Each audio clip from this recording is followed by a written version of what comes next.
السلام علیکم۔ میں سورہ نمل پڑھ رہا تھا۔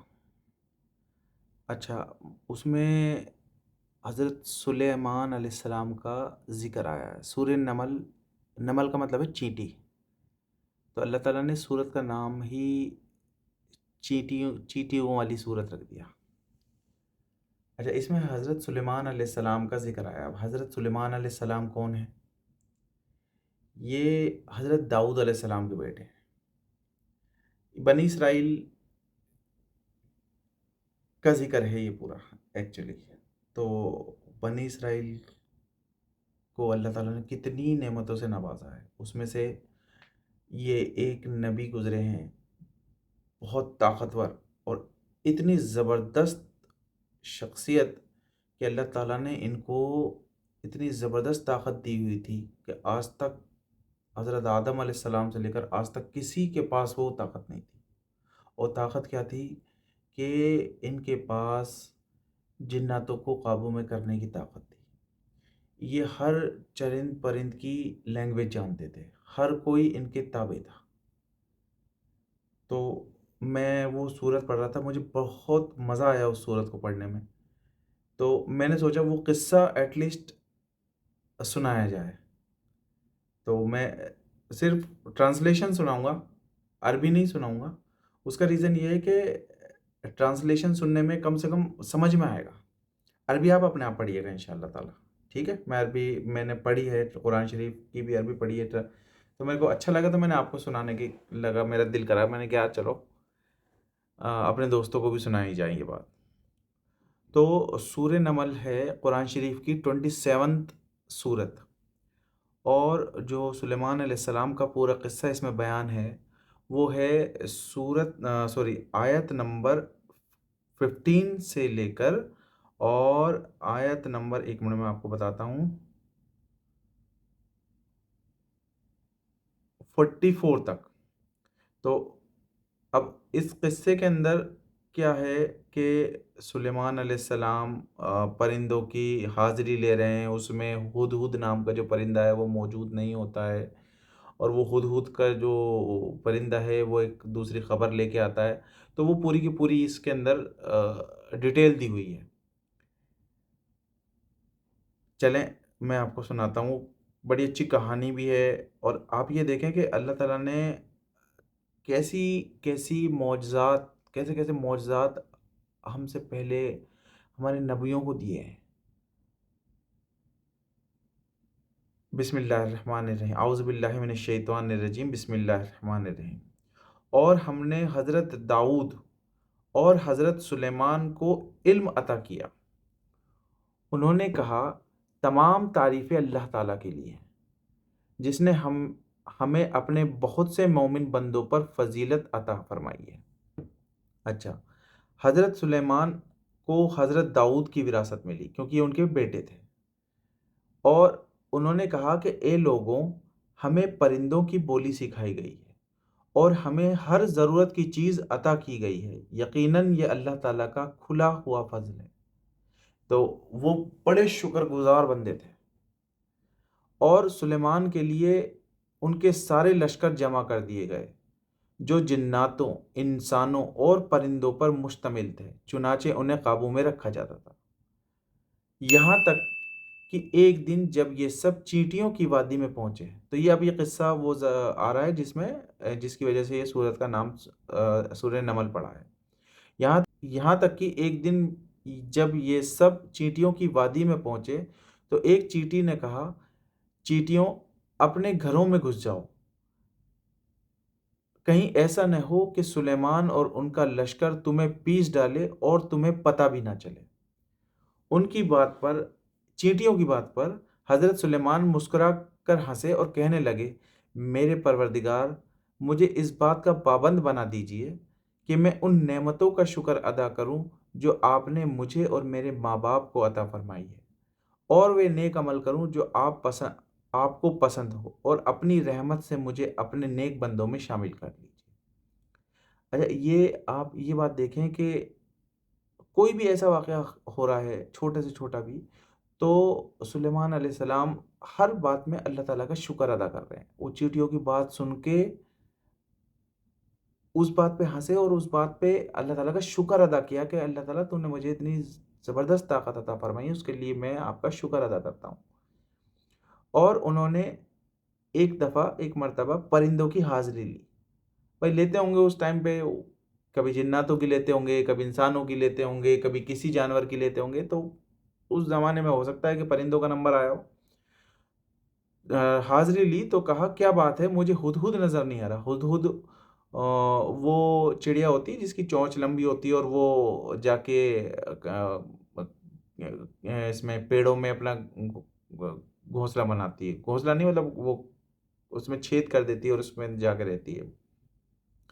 آئی تھنک آپ کو پتا ہوگا. کیا بات ہے کہ ہدہد نظر نہیں آ رہا، کیا وہ کہیں غائب ہو گیا ہے؟ میں اسے سخت سزا دوں. اب اس حاضری میں وہ ہدہد نہیں تھا، انہیں نہیں ملا تو انہیں غصہ آ گیا.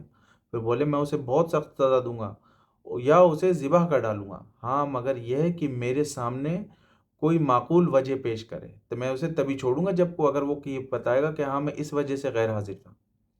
پھر ہدہد نے زیادہ دیر نہیں لگائی اور آ کر کہا کہ میں نے ایسی معلومات حاصل کی ہے جس کا آپ کو علم نہیں ہے، اور میں ملک سبا میں سے آپ کے پاس ایک یقینی خبر لے کے آیا ہوں. کوئی ملک ہوگا یقین سبا کر کے، آئی تھنک جہاں تک میری سمجھ ہے کہ یہ یمن کے اندر کوئی ملک ہے، یمن کے اندر کوئی جگہ ہے.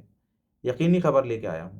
وہاں میں نے ایک عورت کو پایا جو ان لوگوں پر بادشاہت کر رہی ہے. مطلب وہاں پہ ایک عورت جو تھی وہ بادشاہت کر رہی تھی وہاں پہ. تو اس کو ہر طرح کا ساز سامان دیا گیا ہے اور اس کا ایک شاندار تخت بھی ہے. میں نے اس عورت اور اس کی قوم کو پایا، وہ اللہ کو چھوڑ کر سورج کے سامنے سجدہ کرتے ہیں، اور شیطان نے ان کو یہ سجھا دیا ہے کہ ان کے اعمال بہت اچھے ہیں، چنانچہ اس نے انہیں صحیح راستے سے روک رکھا ہے اور اس طرح سے وہ ہدایت سے اتنے دور ہیں. تو جو یہ ملک تھا اس زمانے میں سبا کر کے، تو وہاں کے جو لوگ تھے وہ سورج کی پوجا کرا کرتے تھے کہ اللہ کو سجدہ نہیں کرتے ہیں. آسمانوں اور زمین کی چھپی ہوئی چیزوں کو باہر نکال لاتا ہے، جو آسمانوں اور زمین کی چھپی ہوئی چیزوں کو باہر نکال لاتا ہے، اور تم جو کچھ چھپاؤ اور جو کچھ ظاہر کرو سب جانتا ہے. بے شک اللہ سب جاننے والا ہے. اللہ تو وہ ہے جس کے سوا کوئی عبادت کے لائق نہیں، بے شک، اور جو عرش عظیم کا مالک ہے. حضرت سلیمان نے کہا کہ ہم ابھی دیکھ لیتے ہیں کہ تم نے سچ کہا ہے یا جھوٹ بولنے والوں میں تم شامل ہو گئے ہو. میرا یہ خط لے کر جاؤ اور ان کے پاس ڈال دینا، اور پھر الگ ہٹ جانا اور دیکھنا کہ وہ جواب میں کیا کرتے ہیں. حدود کو انہوں نے ایک ہدایت کا خط لکھا سبا کی رانی کے لیے کہ یہ خط لے کے جاؤ اور اس کو دے کے آؤ، اور خط دے کے تم سائڈ ہو جانا. چنانچہ ہدہد نے ایسا ہی کیا، اور ملکہ رانی نے اپنے درباریوں سے کہا قوم کے سرداروں، میرے سامنے ایک خط ڈالا گیا ہے، سمانت خط ڈالا گیا ہے. وہ سلیمان کی طرف سے آیا ہے اور وہ اللہ کے نام سے شروع کیا گیا ہے جو رحمان اور رحیم ہے. اس میں لکھا ہے کہ میرے مقابلے میں سرکشی نہ کرو اور میرے پاس تابع دار بن کے چلے آؤ. مالکہ نے کہا قوم کے سرداروں، جو مسئلہ میرے سامنے آیا ہے اس میں مجھے مشورہ دو. میں کسی مسئلے کا آخری فیصلہ اس وقت تک نہیں کرتی جب تک تم میرے پاس موجود نہ ہو. تو وہ جو رانی تھی وہاں کی جو بادشاہت کر رہی تھی، وہ اپنے جو بھی اس کے دربار میں لوگ تھے ان سے مشورہ کرتی تھی ہر بات کا. انہوں نے کہا کہ ہم طاقتور اور ڈٹ کر لڑنے والے لوگ ہیں، آپ آگے معاملہ آپ کے سپرد ہے، باقی آپ دیکھ لیجئے کہ آپ کیا حکم دیتی ہیں. مالکہ نے کہا حقیقت یہ ہے کہ بادشاہ لوگ جب کسی بستی میں گھساتے ہیں تو اسے خراب کر ڈالتے ہیں اور اس کے عزت والے باشندوں کو ذلیل کر کے چھوڑتے ہیں، اور یہی کچھ لوگ یہ بھی کریں گے. تو میں ان کے پاس ایک ایسا تحفہ بھیجتی ہوں، پھر دیکھوں گی کہ ایلچی کیا جواب لے کر واپس آتے ہیں. چنانچہ جب ایلچی مطلب جو دوت ہوتے ہیں کے پاس سلیمان کے پاس پہنچا تو انہوں نے کہا کیا تم مال سے میری امداد کرنا چاہتے ہو؟ اس کا جواب یہ ہے کہ اللہ نے جو کچھ مجھے دیا ہے وہ اس سے کہیں بہتر ہے جو کچھ تمہیں دیا ہے، البتہ تم لوگ ہی اپنے تحفے پر خوش ہوتے ہو. تو مطلب جو مال سبا رانی کو کیا پتا تھا کہ وہ اللہ کے نبی کس اس کے مالک ہیں، کس طاقت کے مالک ہیں. تو انہوں نے وہاں پہ اپنے کچھ انعام وغیرہ یہ ساری تحفے وغیرہ بھیجے، مگر سلیمان علیہ السلام نے کیا کہا کہ تم مجھے تحفے سے خوش کرنا چاہتے ہو، تمہیں نہیں پتہ کہ میں کس چیز کا مالک ہوں، اور جی البتہ تم لوگ اپنے مطلب ان تحفوں پہ تم لوگ ہی خوش ہوتے ہو، میں خوش نہیں ہوتا۔ ان کے پاس واپس جاؤ، کیونکہ اب ہم ان کے پاس ایسے لشکر لے کے پہنچیں گے جن کے مقابلے میں ان میں طاقت نہیں ہوگی، اور وہاں سے اس طرح نکالیں گے کہ وہ ذلیل ہوں گے اور محتاط بن کر رہیں گے۔ حضرت سلیمان نے کہا، اے دربار والو، تم میں سے کون ہے جو اس عورت کا تخت ان کے تابعدار بن کر آنے سے پہلے ہی میرے پاس لے آئے؟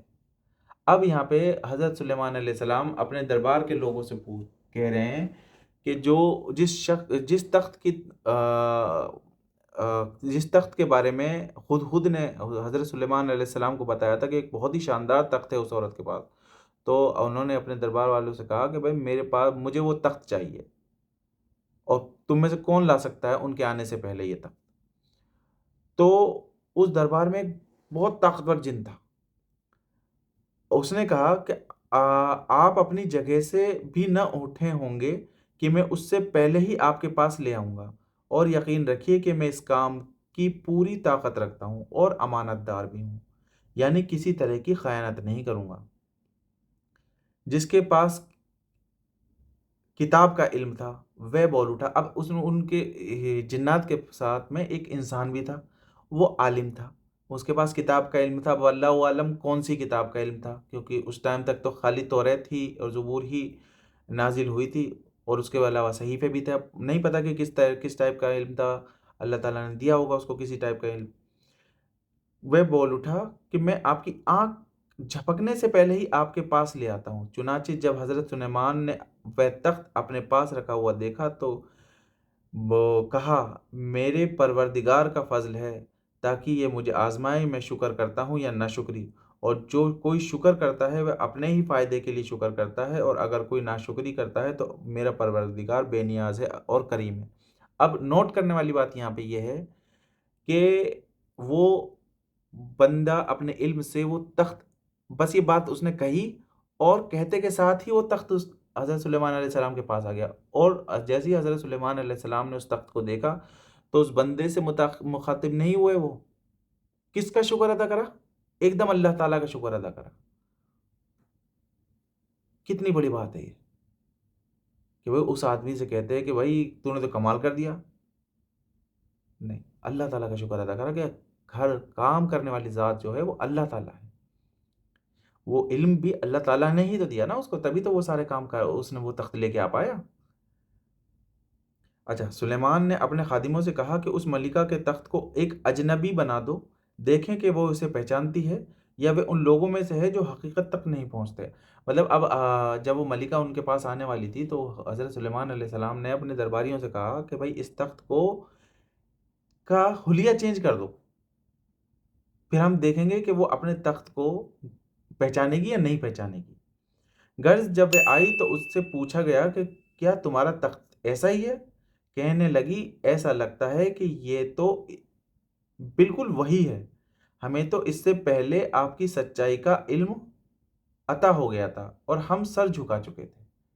تو مطلب کہنے کا یہ ہے کہ جب وہ آ رہی تھی تو اس سے پہلے ہی وہ اسلام قبول کر چکی تھی، حضرت سلیمان علیہ السلام کے پاس آنے سے پہلے ہی، کیونکہ اسے حضرت سلیمان علیہ السلام کے بارے میں سب پتہ ہو گیا ہوگا، اور اب تک اس کو ایمان سے اس بات نے روک رکھا تھا کہ وہ اللہ کے بجائے دوسروں کی عبادت کرتی تھی اور ایک کافر قوم سے تعلق رکھتی تھی۔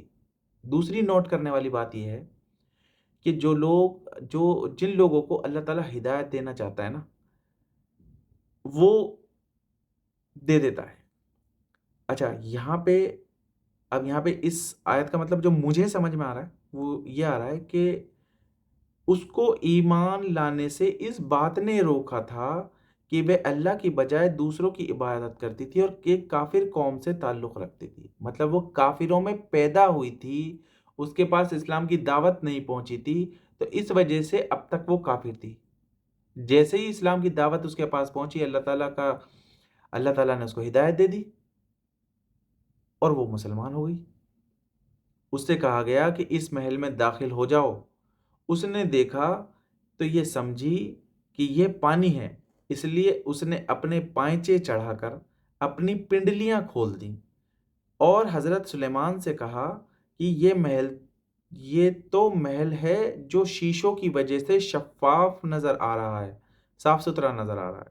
ملکہ بول اٹھی، میرے پروردگار، حقیقت یہ ہے کہ میں نے اب تک اپنی جان پر ظلم کیا ہے، اور اب میں نے سلیمان کے ساتھ اللہ رب العالمین کی فرمان برداری قبول کر لی ہے۔ تو اب یہاں پہ کئی ساری چیزیں ہیں جو جن کو میں نے نوٹس کیا تھا، وہ میں آپ کے سامنے ظاہر کرنا چاہتا ہوں۔ پہلی تو حضرت سلیمان علیہ السلام کے پاس کتنی زبردست طاقت اللہ تعالیٰ نے دی، تو مطلب وہ دوسری، حضرت سلیمان علیہ السلام کا حدود کے تھرو اس ملکہ کو خط پہنچانا، ایک پرندہ جو سب کچھ سمجھتا ہے، ٹھیک ہے۔ تیسری، پلک جھپکتے ہی وہاں سے تخت، دوسری کنٹری سے تخت اٹھ کر یہاں پہ آ جانا، اور چوتھی، کس محل کا اتنا صاف ہونا کہ جو اس نے سوچا کہ بھئی یہ محل بالکل پانی ہے، سوری، اس کا جو فرش ہے وہ بالکل پانی کی طرح ہے، جبکہ وہ پانی نہیں تھا۔ تو اس میں کافی ساری مصلیت ہیں، بٹ میرے کو یہ بہت ہی اچھی لگی مجھے یہ والی آیتیں، تو میں نے سوچا میں آپ لوگوں کے ساتھ شیئر کروں۔ تو اللہ تعالیٰ ہم سب کو نیک ہدایت دے، اور اللہ تعالیٰ ہمیں اسی طریقے سے فرما بردار بنائے اور شکر کرنے والا بنائے جیسے کہ حضرت سلیمان علیہ السلام تھے۔ اور دوستو دعا کرا کرو کہ ہم لوگ کفر سے دور رہیں۔ اللہ تعالیٰ کا بڑا احسان ہے کہ اس نے ہمیں ایک ایمان والے گھر کے اندر پیدا کیا، مسلمان بنا کے پیدا کیا۔